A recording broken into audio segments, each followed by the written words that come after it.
Here. Hello, everyone. I am Chastity White Rose, the rock star and the chess coach. You see, I have some fabulous hair going on right now. It's just natural. I woke up and my hair was stupid like this. But Tam thinks it's beautiful. Yes, I do. Yeah. And by the way, this is my friend Tam right next to me here. And I asked Tam to come on camera with me because I want people to see Tam as a real person. I didn't make her up. Not that anybody would make you up, Tam, anyway. You're very special. So Tam has been a longtime friend and is also my first official chess student here. And you've actually improved a lot, Tam, already, because I've been showing you some openings. I've been trying to show you about the pieces of moves, and I even show you that time there was a queen sacrifice that you still win. Because there's some really awesome tricks, and you're actually pretty good at chess, Tam. You don't realize it. No, I don't. Because yet you lose because you're missing something, like you're not seeing all the pieces on the board, but you've come really close to checkmating me, like where you get your bishop and your rook combined, you're going to a square. You have a plan of attack, but I see it coming and I stop it. Right. And you beat Stockfish level 1 and 2 so far, which is not bad, mind you. And so here today what we're doing is I wanted to just go on a quick stream and I wanted to explain what it is.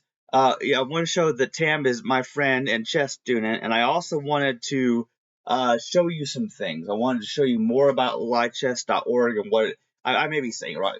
I'm used to calling it lichess, but I think it's pronounced e-chess. I'm not sure. But we all know what website we're talking about because I've shown Tam why I like lichess so much. It's free. You don't have to pay for a premium membership, and it has a lot of features. It has the whole learning category, and there's all different kinds of chess games you can play. Yeah. And so I've shown you on the analysis board. We've even done stuff over the chessboard too, the real chessboard. But I kind of wanted to show you what it's like when I play a game against real people. I wanted to show you what this looks like. And then after each game, I might win or I might lose. But then I want to show you after each game where I made a mistake or where my opponent made a mistake. And this may be embarrassing to me because I know that I always win when I'm playing with you, but I'm not unbeatable. Nobody is unbeatable in chess, not even Magnus Carlsen, okay? Anyone can win theoretically. Yeah. However, when you have if you were to have two people play 100 games of chess, there's going to be one of them that wins more often than the other because they just see the threats coming and they put a stop to it. And for example, I have a good example. So I have a friend named Rocco, and I used to play chess over the board with him at the Gambler Center along with our old friends Hank and Jerry. But since then, we have played over 100 games on chess.com. We play correspondence games. We're just making a move a day, whatever. But I've beat him over 100 times. But he's probably beat me about 7 times. So he can beat me. It's just that I win more often because I'm probably more obsessed with chess. I study, like I'm hardcore just obsessed with chess. I'm probably gonna go insane like the next Bobby Fischer, just for a warning. Or I may have already reached that stage where I've gone completely insane. This is fun because we can talk about whatever we want to talk about. It's like a podcast where it's a talk show, but also it's going to be chess focused. So here's what we're going to do. I'm going to make my camera a little bit smaller here so that people can see. Wait, let's see. I'm just fighting with the interface here because I'm trying to get it. See, this is what's cool. See, you see how I do this? I can move the camera where I want it to go. This is what is nice about OBS Studio is that you can resize the camera so that people can see us. Yeah. So here we see my lichess profile here, and also I'm going to test the chat. So if I type in chat test here, then it shows up on the video. And I specifically configured it right here so that when either I or somebody else sends a chat, if they're watching this live on Twitch at the time, it will show up on the black background there underneath the lichess window. Okay. So I put a lot of effort into the layout. I want it to be simple, but I also want it to be, visually appealing. And so what I always do is I basically do all my streams on Lichess. I'm always on the website with my web browser. And so you see my ratings here. And like I explained to you a few nights ago, if you look at the bullet rating, the blitz rating, rapid, and classical correspondence, you see my ratings are different because I'm bad at bullet chess. Because you have to think really fast. And I'm a classical chess player, okay? I've played 300 games, and I'm currently rated 1609. And every time I win, my rating goes up, but every time I lose, it goes down. And there's a formula, too. It depends on what the rating of my opponent is. So if I were to beat somebody who's way higher rated, my rating points would go up more than if I beat somebody lower. Oh. But your losses are also more extreme depending on the difference too. So you can look at somebody's rating and you can find out how good of a player they are. But it also, you have to consider, sometimes people are tired. Sometimes I play really bad chess because I'm tired. Because, I'm a college student and I work at Walmart overnight. So there's that. But what I want to show you is, so you're probably not ready to yourself. You're probably not ready to be doing live chess because you need to take all the time in the world to think through your moves. You know what I'm saying? But once somebody gets good enough at chess where they're able to think faster, they might want to try things. And so we here, this is the quick pairing tab here. We have 3 different time controls of bullet, 3 different time controls of blitz, 3 different rapids, and classical. And you could also choose custom. You can set the exact number of minutes. And do you have any questions about what any of these time controls mean? Yeah, well, bullet is faster than blitz, and blitz is faster than rapid, and rapid is faster than classical. Right, yes. They're faster because the time limit that each player is given is less the further up you go here. So in bullet chess, like in the top left bullet is 1 plus 0. What that means, the 0 on the right means no extra time is given for each move. That there's 1 minute total on the clock for the whole game for each player. So a 1 plus 0 bullet game is guaranteed to be less than 2 minutes. So the whole game itself? Yes, the whole game will be less than 2 minutes. Oh wow! And of course I can talk about it, but I can do better than that. I can actually show you. Nobody's watching right now. I'm just checking. Okay, I'm going to play a bullet game here. Yeah. That way it'll be recorded on stream and people will see it. This will be an example of what bullet chess is, and also it'll be an example of why you should probably not play bullet chess. Yeah. Because this is gonna be anyway. this is gonna be crazy. So I'm gonna play a bullet chess game. I'm probably gonna lose. I'm just warning. I'm probably gonna lose. So let's see here. We're gonna start a bullet match here. Okay, I'm playing black. Let's see. They did that. I did that. Oh, they did that. I did that.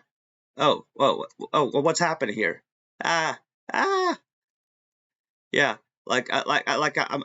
freaking out here.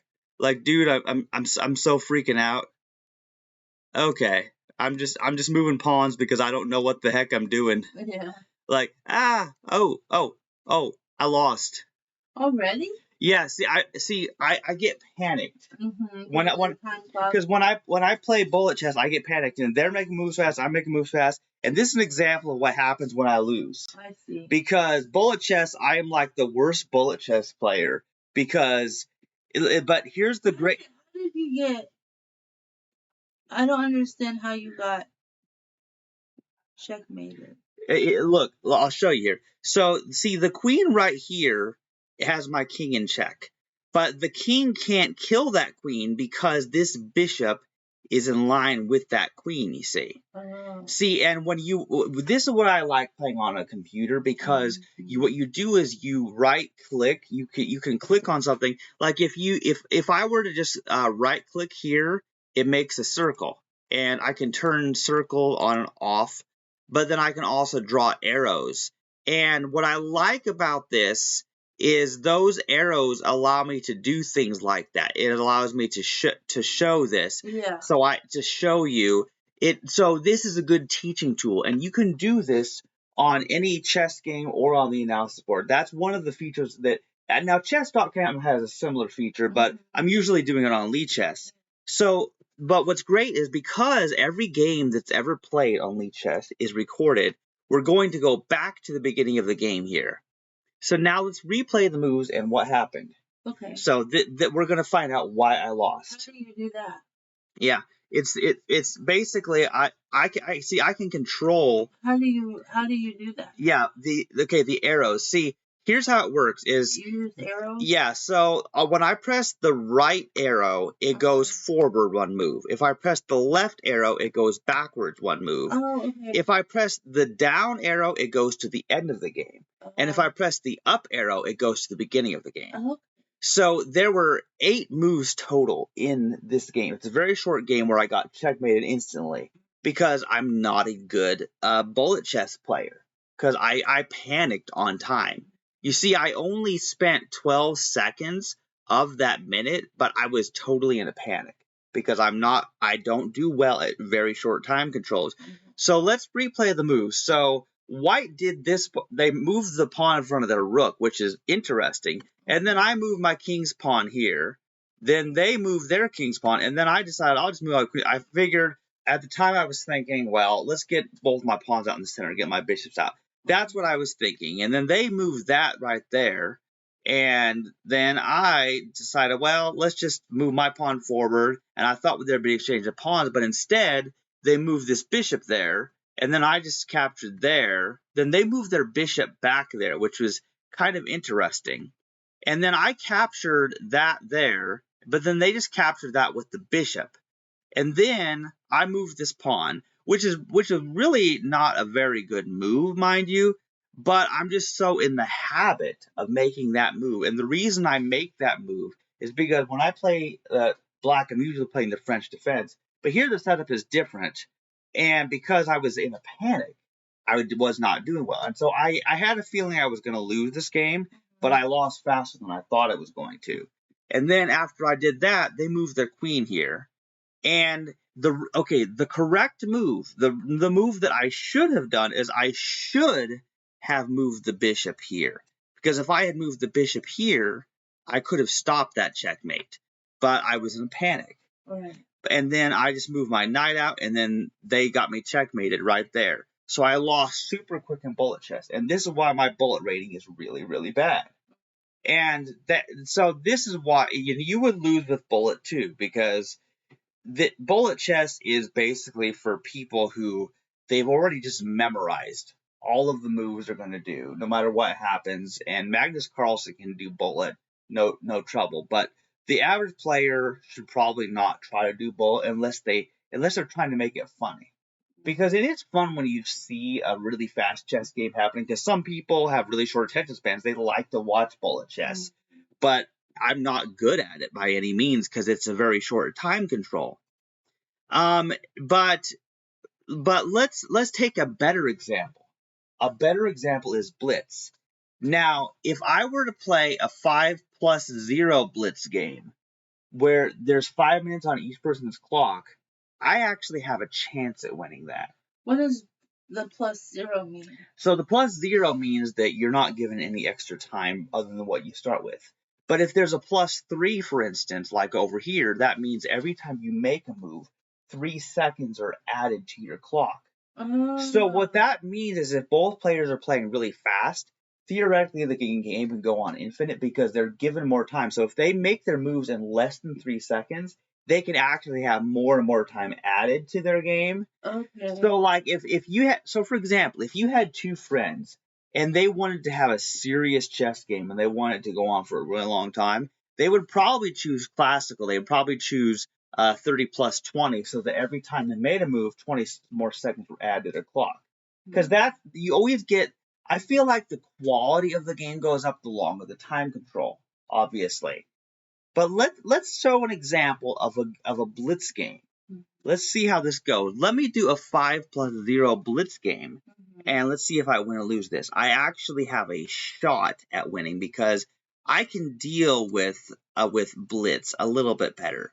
So I made my move. They did their queen's pawn. Let's do queen's gambit. Queen's gambit accepted. I'll get this pawn out in the center. Now I have 2 pawns in the center. Oh, now they move that pawn there. But now I'll just capture it with my knight. My knight wanted to go there. Their knight moved out. I move this pawn forward and attack their knight. Yeah. So far, I'm not doing too bad. Oh, now they move that knight there. So that's kind of freaky. So then I'm going to move my queen here, put their king in check, which I know looks hilarious. And then see, they get their bishop moved there. And then what I think I will do is I will get, wait a minute. I think what I'll do is I will actually move my knight here so that it blocks the bishop attack on my queen there. See, then they take that. Then I capture that bishop with my queen. It puts them in check. And now they attack me with that pawn. But see, now my queen can go up here and kill that pawn. And see, now their knight just went there. You see how this is going? You see how now I'm starting to clean out their pieces here? I'm starting to take their pieces because I'm not the best or the fastest, but I'm thinking faster than they are. And I have just under 4 minutes on my clock. So now they did that, and now I will kill their queen. They put me in check with their queen, but then my queen killed their queen. And you see it, they just resigned. You see that? Yeah. So out of my allotted 5 minutes for the whole game, I used 1 minute and 9 seconds. They had only used 28 seconds of their allowed time. And you remember, your clock only goes down when it's your turn. Oh. So what happened? They didn't use much of their time. They didn't use much of their time. And that may be why they lost, if you think about it. Yeah. Because look at this. So let's go back to the beginning of the game and let's see what happened. So I did my queen's pawn, then they moved their queen's pawn, and then c4, we reached the queen's gambit. They remember I taught you this. I offered them that free pawn, then they took the pawn, see? And then I took the opportunity to get my king's pawn moved 2 squares. So the idea was for my bishop to come out and take. The idea is that allowed my bishop to come here. But instead what happened is they advanced that pawn, so my bishop couldn't capture it. But then I simply captured it with the knight. And that's another thing. That doesn't happen very often, but sometimes that will happen. And like, well, the knight wanted to go there anyway, right? And then they moved their knight out. And they were attacking that pawn there, so I just moved the pawn forward to attack their knight. And see, what was happening here is they were trying to play fast. They only used 28 seconds of their time, but because they were trying to play so fast, they were not taking the same amount of time I was. So even though I was still playing fast, I was taking probably twice as much time for each move as they were, because I'm a slower thinker and player. But the quality of my moves was higher. And then they moved the knight there. And see, I kind of wanted to take their knight, but then they would have just killed my knight, and I didn't want that to happen. So what I did is I put their king in check to buy myself some more time. Because sometimes it's like, well, I'll put their king in check just because that means that it's their turn. They have to get out of check. That gives me more thinking time because then their clock is ticking down instead of mine. So sometimes, if in doubt, just put your opponent in check. So that's the principle I live by. And then they blocked my check with the bishop. Then I used my knight. And the reason I used my knight and moved it here is because when the knight was here, that knight could have killed it. But I was getting my knight out of the harm of that knight, but I was also protecting my queen with that knight, you see? So there was a thought process, and I did each move in matters of seconds. But there was a thought process behind why I did what I did. And I'm not expecting you to think that fast. Right. In fact, I advise against trying to make moves that fast because the quality of your moves goes down the faster you try to play. Right. And that's why classical is and blitz and rapid are all better than bullet, for instance. And then what they did is they did the most instinctual thing. They simply captured my knight with their bishop, and I was sad that my knight got captured. But then I just captured there with my queen. The idea is that then they had to get out of check, which allowed me to then go kill that pawn. because their bishop was no longer there. You remember, because remember, the bishop starts here at the beginning of the game, but because they had already moved their bishop away and it was already gone, there was nothing to stop me from taking this pawn right near the corner. Yeah. And then what they did there was actually a good move. What they did, see, by moving the knight there, they made sure that their rook and their queen were connected, because see, the queen protects the rook and the rook protects the queen. And then I went for this pawn because that was the only thing that was left unprotected. And then they moved the rook there, but they failed to notice that my queen could just kill their knight there. And then, of all the things they could have done, they did the worst possible move. They moved their queen there, but they did not notice that my queen was right in line with it. So my queen was right here. Their queen had my king in check, but because my queen was right there, that's right. I don't. Okay, there it is. I did capture it. For some reason, my arrows on my keyboard weren't working. Oh. But I don't know why. But that's what happened. And as soon as they saw that I had killed their queen, I had wiped out two of their pawns, their knight and their queen. Meanwhile, they had killed one of my knights, but I had killed so many of their pieces. And then I took their queen, and they just resigned. And they're just like, whoa, I can't deal with this. Because they knew they were going to lose, so they just resigned. But does that preserve your score? Well, actually, your rating still goes down when you resign. Oh. But the reason I get why some people resign, I'm just going to check how things are. Yeah, we're still showing there.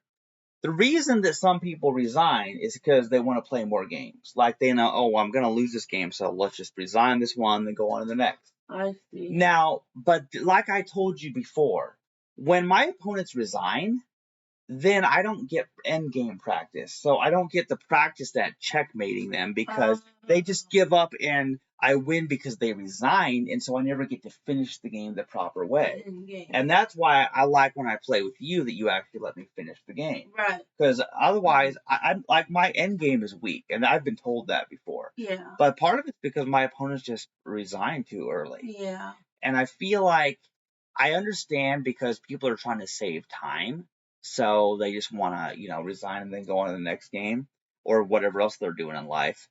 But at the same time, if you want to be a good chess player, you kind of need to get that end game practice. So that means you need a friend who's willing to play with you that won't just resign as soon as it starts to look bad for them. And so now I've shown you what it's like when I've played Bullet and how I lose very badly. And then I did a blitz game and I actually won that one because my opponent was thinking faster, but they were not making as good quality moves because I took a few extra seconds to think of my moves. And this is that what I just showed you. There was actually a valuable lesson. You may think somebody like you might think you're a bad chess player because you may not think fast, but fast doesn't always mean good. Fast doesn't always mean good, and chess is like that, but so is life. When you have a decision to make, whether it's a chess move or it's something else, like which job to apply for, or who to marry, or even what you're gonna wear, maybe it's better if you maybe take 5 minutes to think about it rather than trying to think in 2 seconds. You get what I'm saying? I feel like part of the problems in life happen because people are trying to play bullet chess with their life. They're trying to do everything so fast and they didn't think things through. Oh, yeah. And so I feel like chess, it makes you smarter because it starts training you to not just react on your first instinct, but to actually think through it. Yeah. Now, let's see. There's so many cool things I could show you because I could show you about openings in the French defense of the Queen's Gambit again on the analysis board, or would you like to see me play another game, or would you like to do something? I want to watch you play another game. Okay, awesome. All right, so here's what I would like to do. Since I've shown you Yeah, yeah, yeah. We're still there. Awesome. I like how it shows that we are real people. What I'll do now is I'm going to show you rapid, because Okay. rapid is where each side has 10 minutes, and the quality of moves is going to be better than it was in blitz, because when I have 10 minutes on my clock, I have enough time to think through my moves. But when it comes to this, I always go for the queen's gambit. If I move my queen's pawn and then they move their queen's pawn, then I move my c4 pawn and I see, do they accept or decline the gambit? And then I decide what I'm going to do based on that. They must be thinking about it. Yes, see what they're thinking. They don't just make hastily decisions. They are actually thinking about what to do in this case. Oh, now look at that. You see what they did? They just completely ignored my pawn there. Right. And they decided, oh, hey, I'm going to move this bishop out here. And that's actually not a bad move. And notice something here. Notice this bishop is in line with my knight. I don't like that. I really hate that. I don't want to lose my knight. So I'm going to move my knight here so that their bishop doesn't kill it. That's my plan, basically. I really don't like to lose my knights. So if I can protect my knight, that's exactly what I'm going to do. Yeah. And now so now we're in Queen's Gambit decline position, because they've done that. They've defended this pawn with this pawn. So I think what I'll do is I will actually, hey, I know. Well, or do I want to do that? Honestly, I'm not too sure. I am not sure what I'm doing here. I think what I'll do is I will go ahead and I will take this pawn here, and we'll see what they do. They'll probably take that pawn with their pawn. That's what I'm guessing, but I could be totally wrong. Okay, so they took that there, and we have this situation here. I don't like this bishop. This bishop is always a threat to me. I don't like that bishop being there. So we'll see how this goes, but I think what would actually be a good thing for me to do is I'm going to move this pawn 2 squares forward, and it may look funny, but what that does is I'm basically sacrificing that pawn, because I just wanted to get the pawn out of my way here, so this bishop can come out here. So now that they took that pawn, I think what I'll actually do is I will move this pawn forward 1 square, because now this pawn got moved out of its way. So I'm just moving this pawn forward 1 square, and we're going to go from there. We're going to see how this game plays out. But see, classical is even longer than rapid, but rapid is usually enough time for me to think through moves and do some pretty good play. Now they're attacking this pawn. This is the weak pawn next to my king, and they're attacking it. So I really need to watch out for this. So we'll have to see how this goes. But first, I'm going to move this pawn 2 squares, and I'm going to attack their bishop. I'm going to see if I can distract their bishop and just see what's going on here, because this is freaky. Let's see, what are they going to do about that? Because, see, my queen protects that pawn. So now the bishop retreated. But now look at this. See this square? The queen wants to go to that square. So what I'm actually going to do is I'm going to move this rook 2 squares, because then if the queen tries to go to that square, my rook will kill the queen. So see, because even though I'm using more time on my clock than they are, I'm thinking through the reasoning of why am I doing this? Why am I making these moves? And I actually have a plan for why I'm doing it, which is important. Because if you don't know what you're doing, why you're doing it, then what are you doing it for? And so this is so far this game's going good, because I think I've lost only 2 pawns, but I still have both my knights, both my bishops. Okay, see what they did now. Now what they did is they moved their queen here, which is in line with this, and this bishop is still here. So if I don't do anything, I'll be checkmated. So this is really bad, see, because they're both attacking my weak square. Remember, I always told you, attack that square, the weak square next to the king. So I have to do something here. I need to make sure that they can't just do that to me, because that's nasty.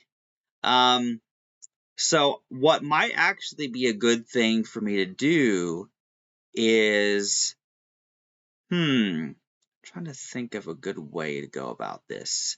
Because I could move my knight, but then their queen would just kill my. Yeah, that's dangerous.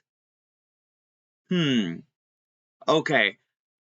I'm not, to tell you the truth, Tam, I'm not sure if this is good or bad, but I'm gonna make a funny move, a really funny move. I'm going to advance this pawn exactly one square, because that means the queen can't just come down to here. They have to deal with the pawn first. Yeah. And my prediction is that their pawn will try to kill my pawn. That's what I'm predicting is going to happen. So I was right. See, my prediction was right here. So now that they've done that, however, this means I get to move my queen here. And if they kill my queen with their queen, then my knight kills their queen back. So we'll have a queenless game. Now, will they trade queens with me like that? Or will their queen run away scared? Yeah. Because some players, especially beginners, they're afraid to lose their queen. So they're afraid to trade queens. So it depends on how brave of a person this person is. Do they think, oh, instead they put me in check? That was an interesting one. So they put me in check there, which is not bad by any means. And then I will move my bishop here to block the check. So I'm blocking the check there with my bishop. And I want to get my king somewhere safe. I don't like how my king is out in the open here. This is dangerous to me because I need to get my king castled on one of these sides. But now they're doing some nasty stuff there. See, now what they've done is they've pinned my knight. My knight can't move. And my best move is probably to, I'm going to move this bishop right here, partly because I want out of my king's way. I want my king to be able to castle there, because my king hasn't moved and the rook on the left side hasn't moved. So if they don't mess me up, maybe I can castle my king, get it to some safety.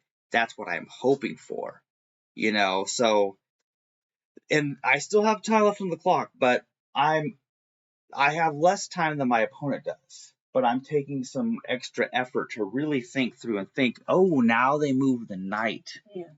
Very interesting. But I did really want a castle, so I'm going to castle now because I just need to get my king into a place where it's just not in such dangerous territory. Well, so this is turning fun.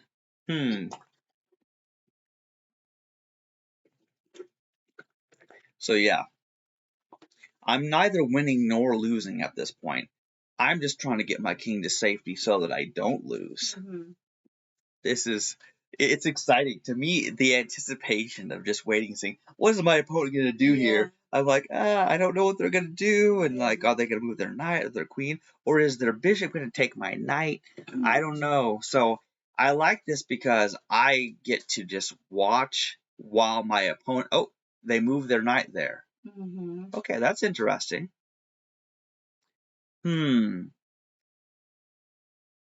Very strange. I'm wondering what I'll do about this.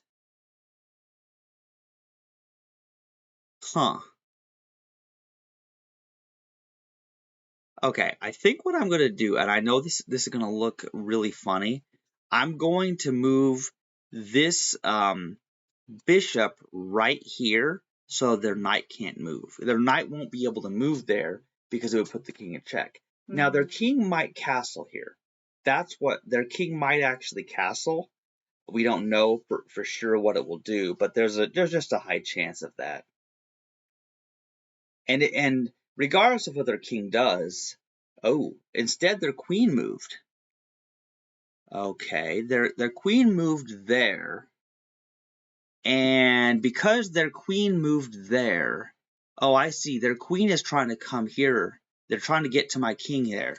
They're trying to do that, and then this bishop is also attacking my knight. This is looking bad, to tell you the truth. This is looking very dangerous.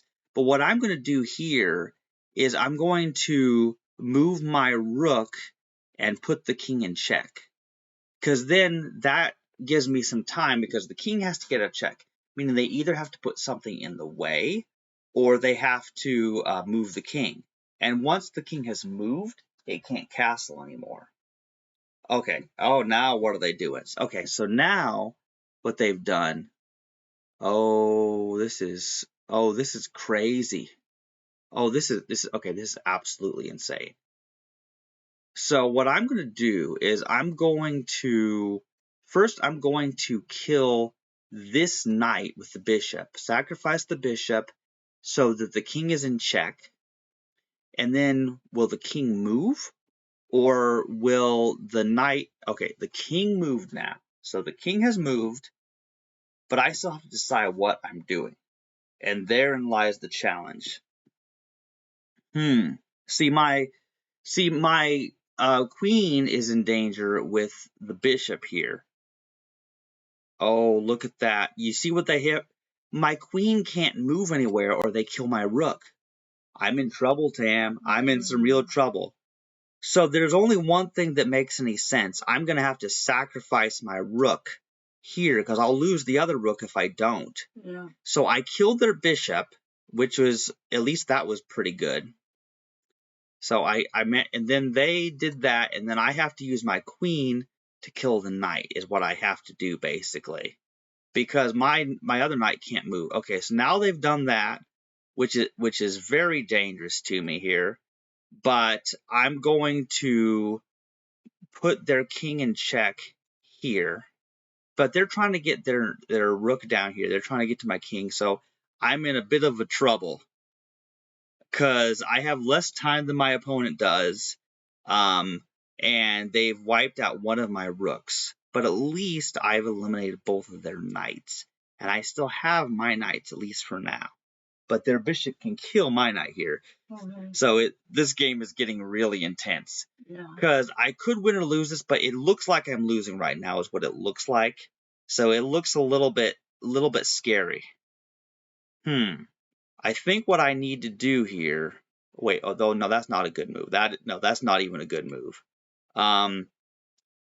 Okay, what I'll do here is I will move this queen right here and put the king in check. And I have a reason for it. I'm kind of hoping my opponent moves their king or something. I don't really want them. They could move a pawn there, but I'm hoping they don't, because that would kind of mess me up. But the reason I moved my queen there was I kind of want it to be in line with this bishop. I had a little planned. I had a reason for my madness. So we're just gonna see what my opponent does, and then we'll decide how to handle this.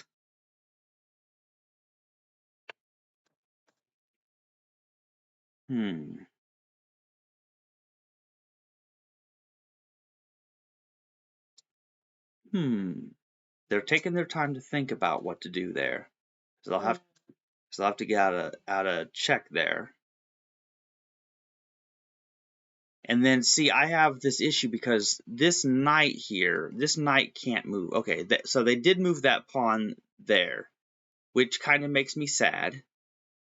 But I'm going to move my queen right here, and I'm going to take this pawn.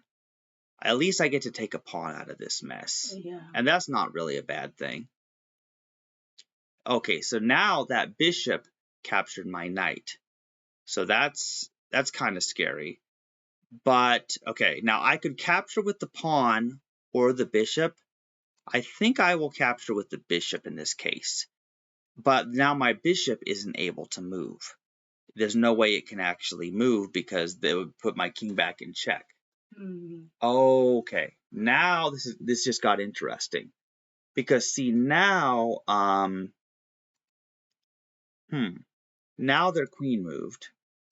I'm going to put their king in check here with my queen.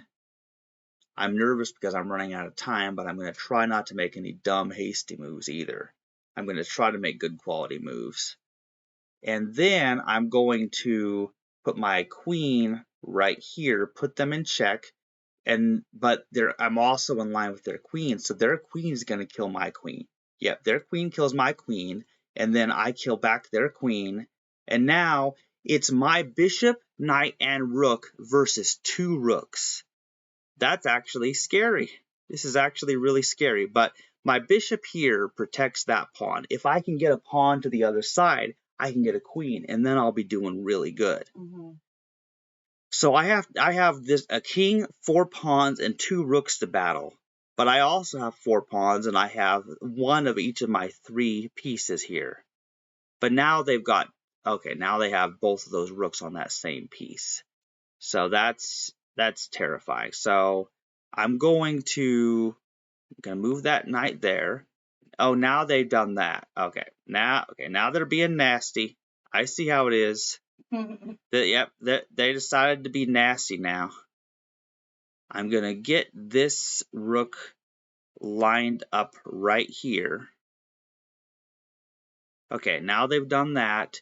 I have to get my king moved somewhere a little bit safer. But they have 2 rooks, and 2 rooks are highly dangerous.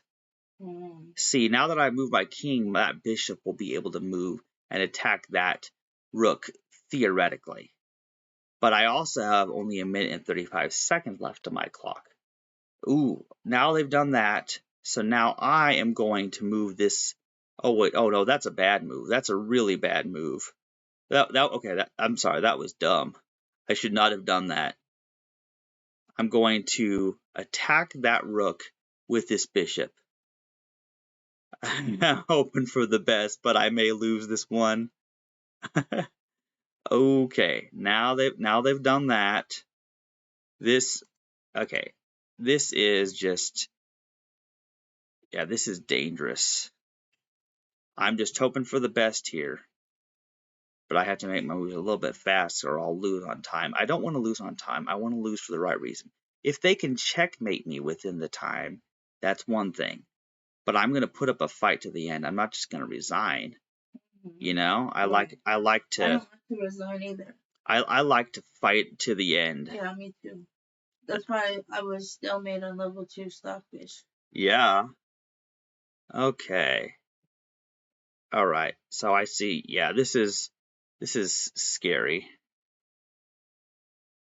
Yeah, so they did that. I did that. Then I'm going to get my king moved over here. Okay, then there's that.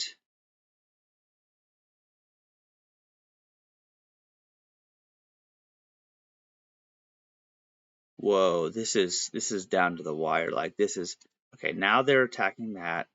We're going to just, yeah. Wow, this game just got super intense. Okay, there's that. Oh man. I just messed up. I should have killed their rook. I should have killed their rook, but see, I'm panicked because I only have 43 seconds. Okay, so now I've done that. Let's go back here. Okay. Okay, wow. So now we're back here. Chastity, it's gonna be okay. Yeah, this is funny. We're just moving. I'm just moving pieces like crazy. Like, Yeah. I don't know, man. This game has turned insane. Yeah. What are they gonna do? What are they doing here? Oh wow. Ah. Okay. Now they're doing that. Okay, now let's put that rook there. Both, but see, I'm running out of time. That's where it gets dangerous. As I'm running out of time here. I'm just putting up the best fight I can. Oh. Yeah, I'm just if I keep trying to attack their rook, oh, but I can't. Okay, we're just going to I'm just gonna keep going. I'm just gonna keep fighting. Oh, oh no! What have they done? Oh no, no, no! This is terrifying. Okay, so now there's that. But see, Yeah, 8 seconds. yeah, I only have 8 seconds. This is terrifying.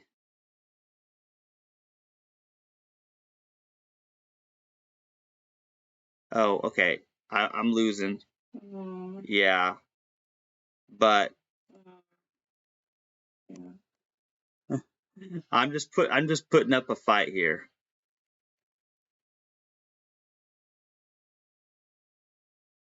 Just yep. White timeout. Black is victorious. So here's the thing. Okay. I had an opportunity to win this, but I missed it because How did you miss it? I'm gonna go back. We're going to review the moves. Okay. Here's the thing. I panicked because I was starting to run out of time. Uh-huh. But here's the thing: is I missed an opportunity. Look, So my bishop had gone there, and that look. If my bishop had killed the rook back here, Oh, that's what you were talking about. I missed it because I knew I was behind in time. Okay. So I started struggling. But if I had seen that, I could have captured their rook when they made that mistake. And then it would have been my 3 pieces against their 1 rook, and I could have gone on to win. Right. So this is actually a very good example, though, Tam. Uh-huh. The point is, when a person plays short time controls, or even other times, they can totally miss something. So you're not the only one who misses a threat somewhere or an opportunity. So I missed that right there because of time. But when I play games with you, we're doing with no time limits and we're in a more relaxed state. Yeah. So what I'm trying to do is I'm trying to get you to where you don't worry about time. You don't have to worry if it takes you 5 minutes to make one move. Okay. So that then later on maybe you'll even be playing some live chess, you know. Mm-hmm. But classical is even better because if that had been a classical game, you know what I probably would have done? What? I probably would have spent a whole minute on each move. Because if I have 30 minutes, if I spend a whole minute on each of the first 10 moves or so, then I would still have 20 minutes left, but I could have, those probably would have been good moves. I would have been in a good position. And even if you use more of your time at the start of a game, if you get yourself in a good position where you have more pieces than your opponent does, then their time can start to go down because then you get to start attacking them faster, and then they have to take more time to think. So a lot of games are won because somebody runs out of time. But had there been no time limits, I might have seen that, and I might have still won that one. Right. So that's why playing over the board with a friend or just playing even classical or correspondence chess is actually better, really. Yeah. But I really wanted to show you because you had asked me about those different time controls. And see the one thing that I still want to show you though is see the correspondence games. See these quick pairing, these are all different time controls for live where you're both playing at the same time. But if you look here, I have 11 games in play. These are correspondence games. And in 3 of these games, it's my turn to move. So what I do is I click on the game here, just like you do when you play your game with me. I'm clicking on that game there, and now they are attacking my queen here. But this move is pretty simple because I just will move here with my queen and I will kill their knight. So that's an easy move to make. That seems like an easy move. And then it switches to the next game because I have the auto switch on. So automatically proceed to next game after moving. So what I do is I just make my move for the day in these games, and because there's no, you have to make your move within a day, for example. But I have 20 hours and 14 minutes left of time left to make this move. But it's not going to take me that long. It's going to take me just a few minutes here. So their bishop is there, and I have both my knights, so I'm not doing too bad here. Interesting. I think in this case, I hmm, I'm well, yeah, I'm going to just advance that pawn. I don't think that's a bad move. I think that's pretty good. Mm-hmm. And then here, oh, this game's freaky. What's going on here? So their king just moved there, and I can't move my knight or my rook dies. I don't like that. Ooh, wow. Wow, what's but I'll also look at this. My knight can't move because it would put me in check. So I'm in trouble in this game here. See, I'm in trouble in this game because of the fact that this knight, this bishop, and this queen and this rook are all in line with this knight. Oh, wow. And the knight can't move because it would put me in check. So I'm actually in a lot of trouble in that particular game. Mm-hmm. So that's not good. So what I think I'll actually do is I think I will actually move my rook there just so that, I have more defense on that knight because the knight can't move. Mm-hmm. And that may be good or bad, but that's my move for that. But correspondence chess is great. Some people don't like correspondence chess because they like to play the game where they're just focused on that one game. Mm-hmm. And of course, I love that too. But correspondence chess is a way to force yourself to, since you're switching between games, that forces you to see each situation, each game, and just evaluate that position and what you think is the best move, kind of like a puzzle, for instance. So, for example, here is a game with someone. I'm going to accept their correspondence challenge. It's like an open challenge. Anybody can accept. If they post a correspondence challenge, like anybody can just click on it and accept it. That's cool. It doesn't matter who they are.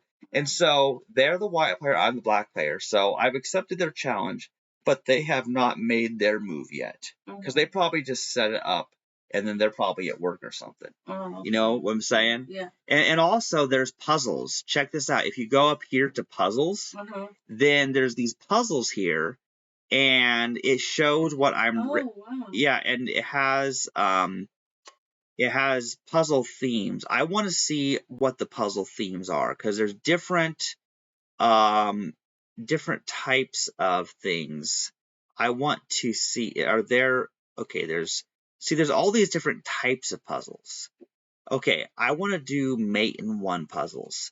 I want to find where is the checkmate in one move. So, okay, so black just moved there. It shows that, yeah, it shows like the whole game here. Like you can see the entire game that happened here. But in the current position, we see that black just moved there. And there is a checkmate. Okay, the checkmate is right there. It's checkmate because the king can't move there because of the pawn. It can't move here because of the bishop. It can't kill the bishop, and the pawn protect each other, and the king protects this bishop here. So that's checkmate. And I like that puzzle. So I'm going to click that I like that puzzle. And now black just moved there. But now, ooh, let's see. What is the mate in one? What is the move here that would be a checkmate? Oh, I think it's there. It is. There it is. See, because the king's in check with the queen, but it can't go here, here, or here because of the queen. It can't go here because of the bishop, and it can't go here or here because of the king.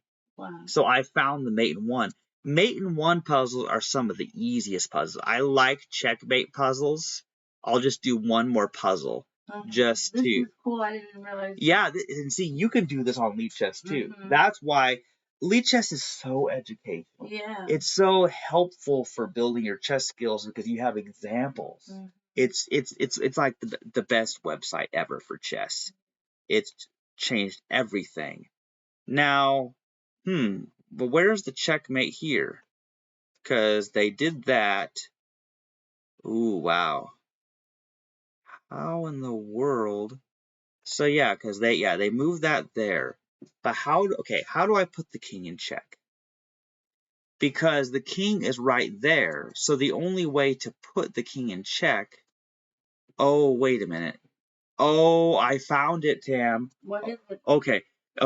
You're not gonna believe this. This is weird. Yeah. So if the rook goes right here, The king is in check, but that's the right answer because the king's pawn can't capture the rook because to do so would still have the king in check. There it is. That's cool. So, because when I first looked at it, I thought, "Whoa, I can't." Well, then the pawn will kill my rook. But then I looked at it some more, and I thought, "Wait, no, it would still be in check, so the pawn can't take the rook." So I found the solution to the puzzle, and see, my puzzle rating went up by 4 points. That's cool. That's so cool. Yeah. So that's the thing about this site, Tam, is it's so educational, and you can click whether you like or dislike each puzzle. That's neat. So we have play. They have tournaments on here. They have puzzles. They have different themes of puzzles. They have puzzle streak. They have the learning section where and you have coaches study. You can practice coordinates. They have watch broadcasts. They have live chess TV. They have current games. They have streamers, and they have video library. I want to see what the video library has. Yeah. Oh, look at this. Oh, look at this. Okay, these all videos are free for everyone. Click one or many tags left to filter. Oh, look at this. You can filter the videos. What does that mean? Okay, so they have videos for openings, beginners, master games, advanced, middle game. Okay, I see what You see what I'm saying? Yeah. Like, for example, if we were to, oh, look, Queen's Gambit. No way. So I clicked on the Queen's Gambit, and now it's showing every video about the Queen's Gambit. Queen's Gambit accepted, and it has top 3 openings for beginners. So somebody is recommending the Queen's Gambit for beginners, which is what I do. That's one of my recommended things I like to teach people. And that chessboard looks a lot like mine. Yeah. Except mine has black and white squares. That's green and white. And see, so like you can filter. I just discovered the video library. So if you have a certain type of theme, so like if you want to look at the games the Masters, you could go there. But there's the Queen's Gambit. Here's videos about Magnus Carlsen. See this guy here, the guy in the picture on the left on there next to the 8 there. You can see he's a Norwegian guy, and here's the thing is he is not currently the world champion because he didn't play in the recent world championship. And so some guy named Gukesh from India actually won that recently because Magnus didn't play. And part of it is I think that Magnus is just tired of FIDE and they're being all strict about what pants he wears. So he hates FIDE now and he just plays chess online. But he might play with friends in the park, and he's always doing stuff with Levy Rosman. And see, and the guy with the hat here on this video here, the guy with the black hat, that's the Japanese guy, Hikaru Nakamura. Now that guy has played the one I told you, he's played over 60,000 games on chess.com, and he plays a lot of blitz and stuff, so the games are short time control. Wow. And so, like, we're talking the top chess players, and I think the guy on the left there is Vishy Anand, and I think he's from India, and then there's one on Gary Kasparov, Magnus Carlsen versus Gary Kasparov. Now Gary Kasparov is an older guy, but he's one of the chess masters. He's actually very famous. That there's all sorts of different, you can filter these games, and so just think about it. And what's Live Chess TV? Oh, look at this. It's showing games that are happening on the site, and you can choose top rated or bullet, or you can look at Chess 960, for instance. Like, so it will show you whatever is happening, like all the games. So you can watch other people play chess on this site. You can go to the video library, and you have community, and you have friends. So like, if you see here, my friends here, you should be on this list. Let's see, because I think for some reason I'm not seeing. Okay, let me make sure that I'm following you. Okay. Because I'm gonna find you. Okay, so we have Red Sparkles. Okay, I misspelled it. Okay, Red Sparkles 11. Let me make sure that I'm following you. Okay, I need to follow you. Okay, so because this is your profile, and you don't have much in the way of ratings because see apparently we played one rated game. I accidentally played a rated game with you I think one time, but it's probably better to stick with casual for now. Yeah. But the point is that you have an account here and it shows that you were trying to play Stockfish level 3. Yeah. Yeah, very interesting. I didn't win though. Yeah, but that's fine. You beat level 1 and 2, which is very impressive. You are actually progressing fast. But see, now if I go to community, I go to friends, I think you'll show on the list here because yep, red sparkles. Oh, okay. Yeah, so if two people follow each other on Lead Chess, then they are friends, I guess. And now and for example, I'm friends with Frank Willow. Now Frank Willow is actually the creator of On Croissant. On Croissant is a program I'll probably show you sometime where it's you can play chess against the computer with it. Like even if you don't have an internet connection at that time, if you were to download this first, I don't think it's on Chromebook, but it's on Windows, Mac, and Linux. Then you can play chess against the computer and you can analyze your games and stuff like that. Even if you don't currently have an internet connection. So it's kind of nice. Plus it looks nice. It's like a nice interface. But the guy who actually made it, Frank Willow, he plays on Lead Chess. And so here's his post about it.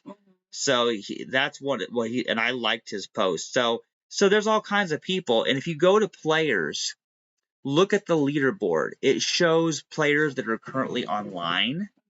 So it has all the people who are online showing on the left, but then also has the leaderboards. Now the leaderboards are the highest ranking players for those time controls. So the current champion of Bullet is Grandmaster Nihal Sarin 2004, and their rating is 3407, and that's in the Bullet time control. That person would just tear me apart. Because if they can think that fast for Bullet, imagine what they'll do to someone like me. And then Blitz, Rapid, and Classical, like Igor Mezentsev. I don't know how these people get these names. What country are these people from? You know? But Classical, the highest rated player is 2617 rated. And I'm like around, for Classical, I'm around 1600. So I'm not even on the leaderboard. But wouldn't it be cool if I was in the top 10? Yeah. It'll take me years to get there, but it could happen theoretically. But then there's different ratings for time controls. Crazy House, Chess 960, Anti-Chess, which is a whole other thing. You know, so each chess variant and time control has its own rating system. So so what's nice about that is you can go, like if I were to go to this person's profile, then I can find the games they played. This person has played 7,456 games on this site. And out of those, 4,549 of them are wins. They've won twice as much as they've lost, basically. That's why they're rated so high. So, and it shows, but in this, they actually lost against that person there. But everybody wins or loses, no matter, even the top rating. They win some, they lose some. Nobody wins all the time. Okay. But Bobby Fischer is famous for having a 20 win streak. Like won 20 games in a row, and that's among the best players in the world. And nobody's been able to repeat that since. Really? Yeah, that he was a very special man when it came to playing chess. If only they let him just play chess and quit asking him about politics, then things would have gone a lot better. Yeah. You know? But yeah, so I mean, I know, Tam, I know this is a lot of information, but I think what I'll do is I'll just go back to us here. Yeah. And so I know this is a lot of information here because I hit you with a lot here, but as you can see, Elite Chess has everything. Yeah, it does. Like you can play different time controls, and I came close to winning that rapid game, but I missed that opportunity. Yeah. So that's the thing to be a better chess player. It really when you have two people who both know how to play the rules of chess, what it usually comes down to is who makes fewer mistakes, who sees the opportunities to take their opponent's pieces, who sees the threats coming and puts a stop to it. That's what decides who really wins or loses. It's sometimes a better memory helps to a certain degree, but it's not about memory. It's not about who's more intelligent, because you can be dumb as a brick and still be a better chess player than somebody else who just hasn't studied as much. And you can be good. You can be very good at chess, but be dumb in other ways too. I know that I'm stupid in so many ways, but I'm actually pretty decent at chess. Yeah. And the thing is, I really want to get my ranking to 2,000, and I think over time I'll probably manage it, because I've already improved a lot. But the third game I ever played when I was 9 years old, I won against Patrick, and he taught me how to play chess. I just found the game easy, especially I liked the way the knights move, and I just started getting tricky right from the very beginning. But when you play on Lead Chess, you can either play against the computer like you've been doing, but you can also play either live or correspondence games against real people. And you don't know, you could be playing against somebody from China, Russia, Japan, Korea, India, and let me warn you about those Indian players. The Indian players have a history of chess. Right. I mean, because it really started in India. So it's in the news, like, so Gukesh, the recent champion that went back home to India, they covered him in flowers, and he's holding this trophy. It's a big deal, because see, for him, when an Indian player wins a chess tournament, it's a very big deal for India. Wow, that's cool. Because India is kind of where chess began, and to them, chess is kind of a big sport. Kind of like apparently cricket also is a sport called cricket that they also love.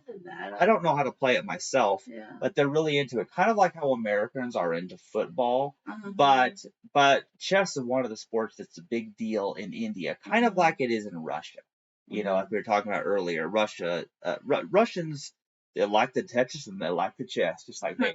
Everybody's Russian, But yeah, but you see, that's the whole thing is Lead Chess is so much fun. You can watch the videos, you can play chess, you can do the puzzles. I think I'm gonna do more puzzles, Tam. Yeah, that's cool. I'm gonna do more puzzles because I want to start training my brain to start seeing these That things. would be perfect for like your end game that you were just talking about. Yeah. That you don't get a lot of people. Right. But if you do the what's it called? Yeah, the correspondence or the puzzles. The puzzle that was talking about the end of the game. Exactly. Mate one or whatever. Yeah, I love that. Yeah, that's what you wanted. You wanted to. I need that practice. Yeah. I feel like I just need to do some other types of practice, because I'm not getting enough endgame practice in my games because my opponents are resigning. So that's holding me back. They're not giving me that full experience. So the puzzles might help you. Right. So I'm just gonna do whatever is necessary to improve my chess skill even more. But even as I am, see, I'm qualified to be your chess coach because I know so many tricks. I know how to use lead chess. I know how to sacrifice the queen and still win the game. I recently won by a queen sacrifice. Wow. What happened is I sacrificed my queen, and then after that they had a situation where I was going to get both my rooks and checkmate them, but they resigned. It was a mate in one. I was going to checkmate them, but they didn't let me finish the last move when I knew it, because there was only one legal move for them. They would have had to move the rook to block the check, and then I would have moved my other rook and checkmate them, but they just resigned. It's like, come on, you can't let me play the last move. That is rude, Yeah. So yeah. I like to finish the game. Yeah, absolutely. Anyway, I guess we better stop there, because obviously it's a lot of information. I hope I didn't overload you too much. No, it was good lesson. Yeah, it was good. It's so awesome. Yeah. And then after we end the stream, hopefully I'll be able to get this on YouTube and stuff too, because this is so much fun. And I just want to thank you for being my teacher. Yeah, thank you, Tam. Is there anything you would like anyone to know before we end? I want people to know that you're a good teacher. Well, thank you, Tam. I've learned so much already in a short amount of time. Not just today, but we've been having lessons for a while now, and I've learned Yeah. so much and everything. And Exactly, because online is fun and everything, and watching videos is fun, but there's nothing like having a hardcore chess player right with you right, that you can talk to about chess and they can just show you stuff. Like, right, we can whenever I just show you the chessboard, I can just show you anything. Like, I'll show you an opening, I'll show you a trick here yeah. because I'm watching those videos myself. If I ever get a moment to do anything, like on my lunch break at Walmart, I'll be watching chess videos on my lunch break, That's trying to learn cool. more tricks because I am obsessed with chess. Well, I think it's cool, and you're a very good teacher. Yeah, and I have fabulous hair. Yeah. All right.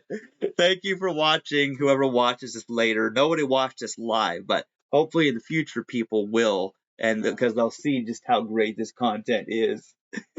Thank you. All right. Thank you, Tam.